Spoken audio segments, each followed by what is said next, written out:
Botore bakoya, botore bakoya, toma sempre tomo pé, toma sempre tomo pé. Os Puris, o grupo indígena do ramo Tupi, eles foram senhores do Vale do Paraíba em toda a extensão que nós conhecemos entre São José dos Campos até a vila de Queluz. Eles tiveram aldeias próximas à Cachoeira Paulista, tiveram, se não me engano, 2 aldeias ali. Tiveram aldeias próximas a Queluz, Resende. Também nós vamos ver Puris do lado da região em direção ao Rio de Janeiro. E eles transitavam o Vale do Paraíba de uma forma muito intensa. Naquela região de São José, Taubaté, até Caçapava, dividia o espaço com índios guaianazes.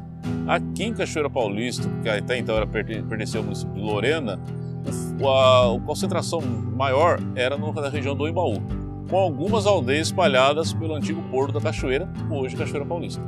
Os Puris, de acordo com Paulo Pereira dos Reis, eram um povo considerado mais pacífico com relação aos outros indígenas, que nós tínhamos mais assim chamados de violentos.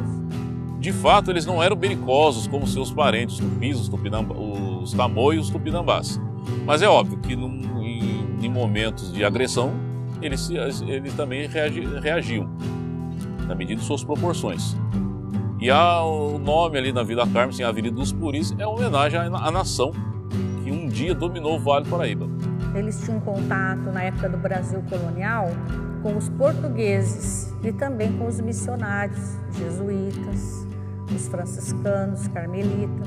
Em 1717, quando passa aqui na região Conde de Assumar, Dom Pedro de Almeida, Portugal e Vasconcelos, a comitiva encontra índios puris tanto no porto da Cachoeira, como na região do Imbaú também, que ali a maior aldeia era no Imbaú. Olha, nós temos que entender que quando a gente faz uma análise desta época, a gente tem que voltar ao tempo, nesta época, nos anos 1600 e pouquinho, e tentar entender como que existia esse relacionamento dos indígenas com os colonos e os missionários que vieram para o Brasil. Como não tinha naquela época vacinas, então muitas vezes chegou até nós brasileiros aqui varíola, gripe, sarampo, não é? E várias doenças que eles não tinham anticorpos para poder aguentar e sustentar essa situação, tuberculose. Na época da fase do bandeirismo de preagem, da caça aos índios, os puris foram os mais exterminados, porque ou escravizavam ou morriam nas constantes capturas, expedições de capturas. E muitos escravizados, quando iam para as lavouras dos portugueses, não conseguiam submeter às condições duras do trabalho. Pagava-se pelo trabalho que aquele indígena produzia, não pela pessoa, não é? Por exemplo, ele ia trabalhar para mim como um ferreiro na minha oficina. Então eu pagava, eu comprava aquele índio, eu comprava de uma pessoa que vendia para mim, para ele trabalhar como ferreiro para mim. E o que ele ganhava em troca com isso?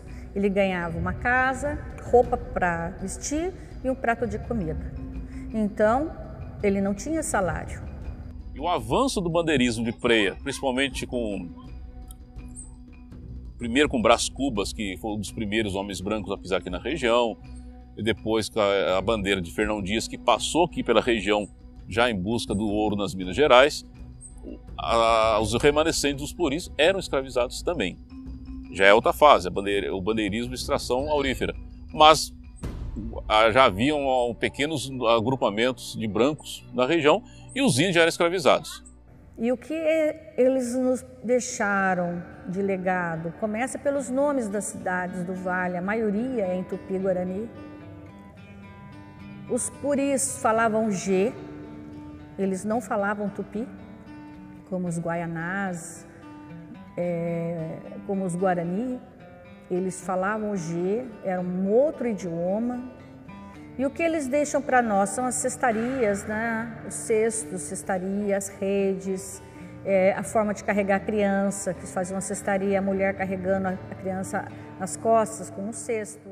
Os traços da cultura dele, até hoje visíveis, é o hábito de que os indígenas faziam, herdado pelos portugueses, que nós reproduzimos hoje. A dormir em redes, por exemplo, é a cerâmica, nas casas mais simples, as pessoas mais antigas faziam aquele giral de bambus para estar secando. Hoje, para secar panelas, eles secavam as carnes da caça e diversos utensílios. Entre outras coisas, o hábito, ser geral, de banhar-se todos os dias, que não era um hábito costumeiro dos portugueses e dos colonizadores. Mas aqui em Cachoeira, marcante mesmo é isso que eu mencionei, é a culinária, é a farinha de mandioca, digamos assim, fazer aquele pirão, temperar as carnes fazer tipo da farofa, o peixe que era pescado aqui no Rio Paraíba, que era abundantíssimo, eles faziam também um tipo de moquear para a preservação do peixe. Porque numa época que não existia geladeira, era óbvio que ele iria se estragar. Então, muitas populações ribeirinhas, até algum tempo atrás, ainda seguiam os mesmos traços dos índios. A Organização das Nações Unidas condenou o assassinato do líder indígena Semião Vilhalva. E de acordo com informações dos indígenas que continuam na região de conflito, na manhã desta quarta-feira, uma criança, também indígena, foi encontrada morta. Estão sendo duramente atacados por fazendeiros daquela região. É lastimável. Infelizmente, nós nos deparamos recentemente com denúncia aí sim, de extermínios deliberados de índios, principalmente na região do Mato Grosso, por causa da expansão da pecuária de corte nas fazendas do Pantanal. E agora, 15 dias atrás, aí, a disputa por terras, envolvendo inclusive a FUNAI, que não teria atendido os indígenas. Um conflito mais recente aí é o massacre que teve no Maranhão, onde 2 índios teriam as mãos amputadas. A gente vê que os fazendeiros, criadores de gado, fazendeiros que têm interesses econômicos nas áreas indígenas, estão invadindo as terras dos índios, matando de novo, entrando sem ordem. Existem vários confrontos entre fazendeiros e os indígenas, e a gente vê que o governo brasileiro não está fazendo esse papel de tentar conciliar a situação. Infelizmente, eu como historiador, eu sou muito realista. Os índios tendem sim a serem exterminados de uma vez por todas. Porque a ótica que o sistema impõe a eles é que eles devem ser inseridos no nosso sistema, do dia a dia, na atividade produtiva, diga-se passagem, no sistema capitalista, coisa que para os índios não tem valor. Alguns líderes indígenas são cooptados pelo sistema, mas acabam assim até se inserindo no contexto, se enriquecendo a tal modo que a sua população ela fica à mercê das consequências. Hoje no Brasil, no nosso período do século XXI que nós estamos, né? Do século XV, vamos colocar aqui, que foi quando o Brasil, entre aspas, foi descoberto, até hoje, muito pouco se fez por eles. Foram muitas nações extintas. Hoje em dia nós vemos que confinaram aldeias no Xingu, no Amazonas, reservas na região do Mato Grosso.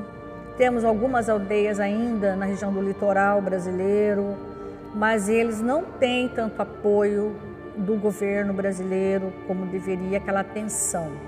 Então, para você ter ideia, os índios, na Constituição brasileira, não são cidadãos, são tutelados. Estão no mesmo nível de alguém que é menor de idade.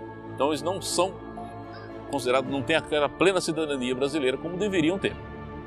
Muitas aldeias indígenas ainda pedem autorização para o governo ter suas terras, viver em paz, que o índio não vive como nós, né?